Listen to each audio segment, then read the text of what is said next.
Hi friends. So I know that it's a bummer that we're not in school right now and that everyone's home. But I just wanted to say that I miss you all and I can't wait till we're back. Low power mode, sorry. But what I wanted to do was provide you with a bunch of read alouds. So that way, hopefully, as we're not in school, you'll still be able to get some books and hear some read alouds and just have some fun with it. So since it is St. Patrick's Day today, I went through, at my parents' house, I had this giant crate of books, along with a couple others. So I took them all back to my house and I started going through them. And that way, when we do go back to school, one, I have a ton of books for the book swap, and two, I have a ton of books to read right now. So I'm just going to try to read them and upload them and share them. That way we can come back to them as much as we need to. So this one's called Finn McCool and the Giant of Knockmany Hill, and it's by Tommy DePaula.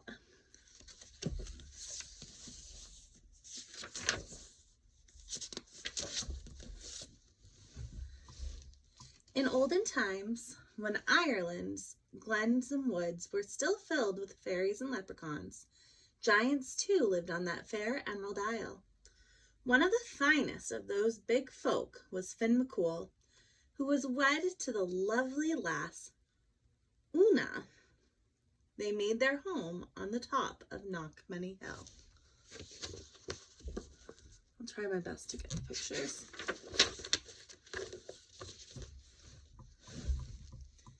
Now, as any good giant, Finn McCool had his work to do, so he was often away from home. Lovely Una didn't seem to mind, for there was plenty to keep her own hands busy, spinning, knitting, and even giving a pretty touch to their great house. Life was very pleasant indeed. One morning, when Finn McCool was busy working with his kin, building a causeway to Scotland, the word came that Cuchulainn was coming.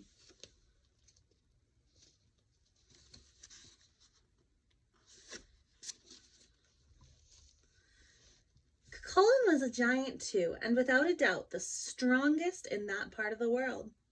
When he walked, the very earth trembled, and with one blow of his fist, he had flattened a thunderbolt so it looked like a pancake. He was so proud of that feat that he kept the thunderbolt in his pocket to show all just how strong he was. Every giant in Ireland had been given a good beating by Cuchulainn. Every giant, that is, except Finn McCool. And Cuchulainn swore by the green that he would never rest, day or night, winter or summer, until Finn McCool was added to his list.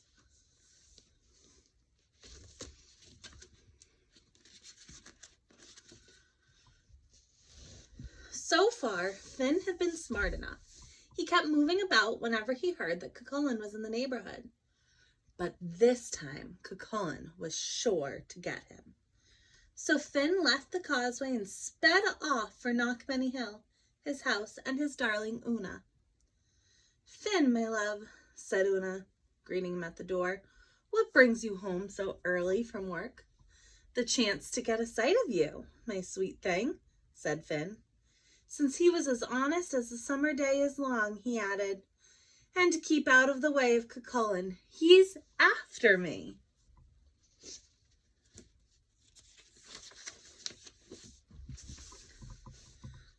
Una soothed her husband. She brought him his slippers, and she lit a pipe for him. She stirred up the peat fire so it would be cozy. Then she set down a huge mug of stout and cut a gigantic slab of soda bread for her dearie. "Finn, husband of mine, enough is enough," said Una as gently as she could.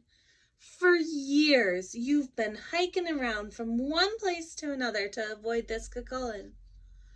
Why, you even built our house high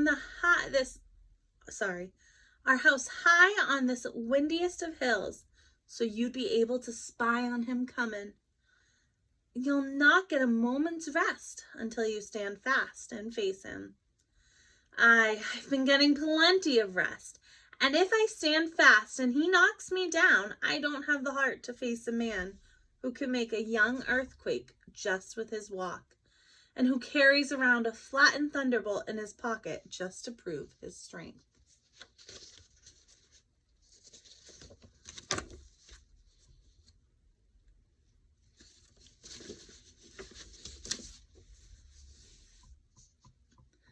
At that Knockmany Hill gave a little dance. "He's comin'," said Finn, his face turning a fine shade of pale green. "Now hush," said Una, "and give me time to think. Do you worry that I won't do all I can to help you settle this matter once and for all?" Una then worked a charm the fairies had taught her. She took 9 woolen threads, each a different color, and braided them into 3 hairs. She put one around her right arm, one circling her heart, and the third around her right ankle. Now nothing she did could fail.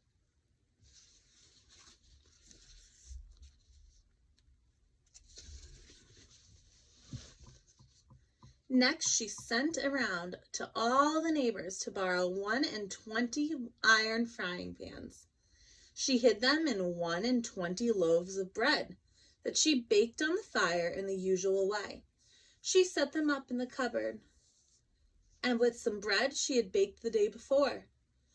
She then took a pot of milk and made it into a fresh wet cheese, and put it along with some white stones at the foot of the cradle she made up. "Now, my darling," she said, handing Finn some baby clothes, "put these on and do everything just as I'm about to tell you. And remember," she said at last, "Cuchullin's strength lies in the brass finger he has on his right hand. Now quick into the cradle, because I hear that man mounting at the door."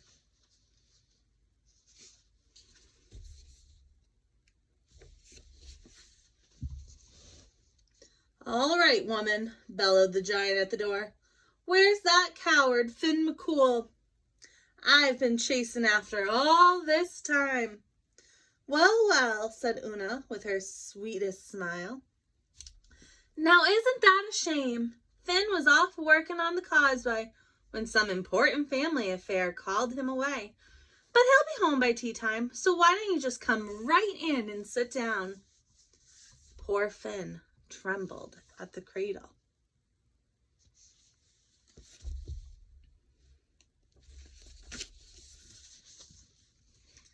"See this?" Cucullin said, pulling out what looked like a pancake out of his pocket. "This was a thunderbolt until I caught it and flattened it. And that's what I'm going to do to Finn McCool too." "Tisk, tisk," said Una. "That may not be as easy as you think. Finn McCool's a big broth of a man. Why, take a look at our little baby, and you might be getting an idea of the strength and breadth of Finn himself." Cucullin peeked in the cradle. "Cheer up," said the huge baby, looking back at him. "My," said Cucullin, "what a big boy." "While you're waiting, why not have a bite to eat?" said Una. She put some loaves of bread on the table, along with a can or 2 of butter and a pile of cabbages.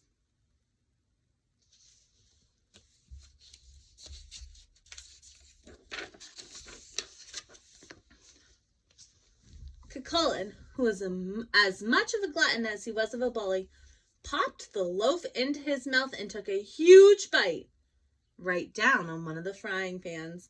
"Clang! Yell!" shouted Cucullin. "What kind of devil's bread is this? Here are 2 of my teeth out." "That's Finn's bread, the only kind he eats," said Una. "Is it a bit too tough for you?" "Too tough for me," shouted Cucullin.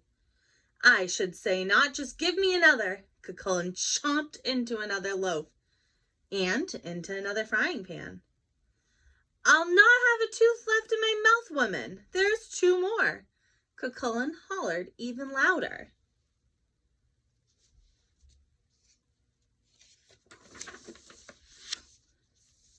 The baby began to holler too.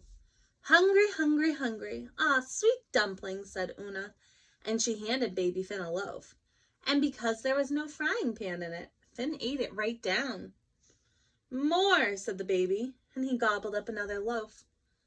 "He seems a strong lad," said Cucullin, getting a little worried.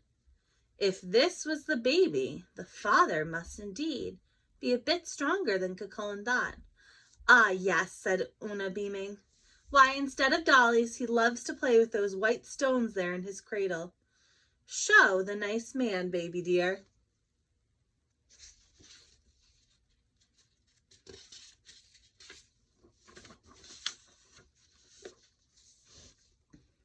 Finn did as he was told.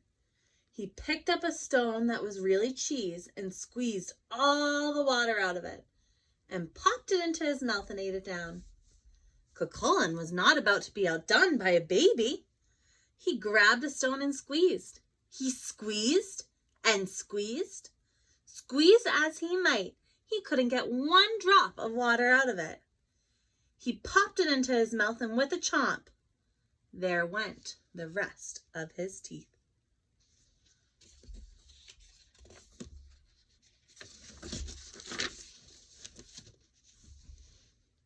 The howl that came out of him almost broke all the windows.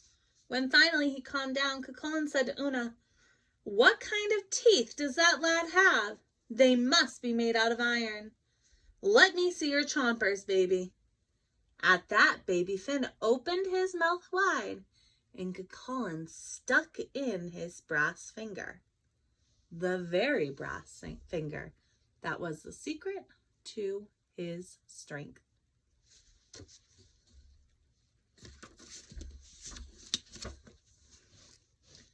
With a strong bite, Finn McCool bit the brass finger right off.